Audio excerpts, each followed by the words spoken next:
السلام عليكم متتبعات قناة مريم. اليوم جبت لكم كيكة اللي كتجي زوينة بواحد الحشوة اللي كتجي لذيذة ومعتبرة. تقدري تحشي بها الكريمات، ديريها كونفيتير، اي حاجة تستعمليها.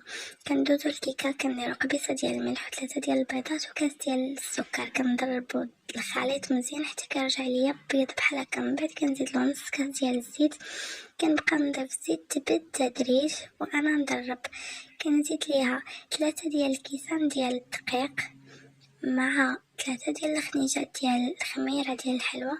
كنيلهم هكا كما كتشوفوا. من بعد كنزيد لهم معلقه ديال الخل وكنضربوها. من بعد كنديرها في الطاوه، انا اللي غالبا ما كنستعملها. القياس ديالها 40/26، يعني حجم عائلي كبيره. كنديروا الكيكه ديالنا كطيب، كنمشيو للحشوه اللي هي مهمه، وهي الحشوه ديال هاد العنبه. انا استعملت هنا العنبه الحمراء كما كتشوفوا. حيدت هذاك العلف ديالها باش ما تجيش مره.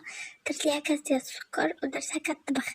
من بعد ما بردات ليا شويه كندير واحد الكويس فيه واحد شويه ديال الماء مع واحد المعلقه ونص ديال مايزينا. كنضربو مزيان، كنخويه على الكريمه اللي صايبت. من بعد كنديروه يطيب حتى كتعقد لينا الكريمه، كترجع بحال التعليكه. من بعد كنخليوها تبرد في الثلاجة. كنمشيو للكريمة. الطبقة الثانية عندي يوترو ديال الحليب، 4 ديال المعلقة ديال المايزينا، معلقة ديال الدقيق. كنزيد ليها كاس ديال السكر وواحد الخنيشة ديال الفلون بنكهة الفاني. كنضربوها مزيان، نديروها فوق النار حتى كتعقد لينا بحال هكذا. كنزيد لها معلقه ديال الزبده واحد الخنيشه ديال الفاني. كنضربهم مزيان. من بعد كنخويها على الكيكه اللي سقيتها بالحليب. من بعد ما بردات كنخليها واحد الليله تبرد لنا الكريمه وتتراسها.